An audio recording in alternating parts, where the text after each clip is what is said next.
पंजाब के मुख्तलिफ इलाकों में हालिया तूफ़ानी बारिशों में 33 अफराद जनाब जाँ बहक हुए हैं और 170 से ज़ायद अफराद जो हैं वो ज़ख्मी हुए हैं। पंजाब के मुख्तलिफ इलाकों के अंदर एमरजेंसी नाफिज कर दी गई है। रावलपिंडी, चकवाल, गिरदोनवा में शदीद तूफ़ानी बारिशों के बाद नदी नालों में तुग़यानी आ गई है।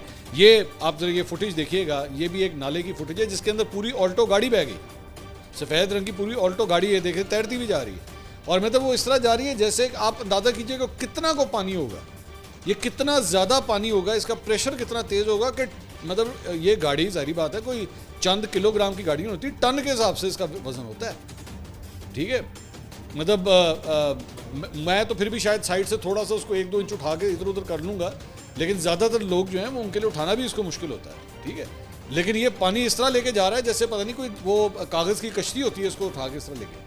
अब अंदाज़ा कीजिए कि पानी कितना ज़्यादा। इससे पहले कल भी ये एक फुटेज आई थी, हम पिछले व्लॉग में डिस्कस नहीं कर सके, कि वो बेचारा मोटरसाइकिल वाला जा रहा था और वो सीधा डंग गटर के अंदर ही गिर गया और वो गिरा है बेचारा, वो मोटरसाइकिल तो गई वो बंदा खुद डूबने वाला।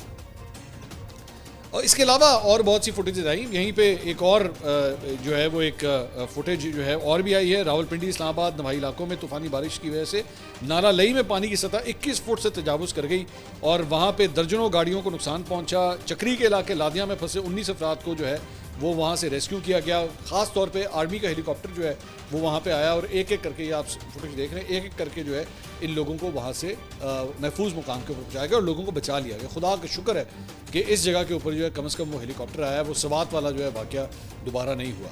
और प्लीज़ मैं बार बार यही कहता हूँ कि प्लीज़ नदी नालों से, दरियाओं से इस वक्त दूर रहिए और अपनी ट्रेवलिंग के हवाले से भी ख़ास तौर पे नॉर्थ के एरियाज़ के अंदर, ख़ास तौर पे चिल्लास, स्कर्दू, गिलगित, हुंजा, खुजराब पास, इन एरियाज़ को कोशिश करें कि अगर आप ट्रैवल ना ही करें तो बेहतर है। As a matter of fact मुझे बताया गया कि M2 और M1 उसके ऊपर भी बहुत से ऐसे स्पॉट्स हैं जहाँ पे इस वक्त जो है वो तुग़यानी पानी की आई हुई है और जिसकी वजह से वहाँ पे काफ़ी ट्रैफिक जैम्स भी जो हैं वो देखे गए हैं।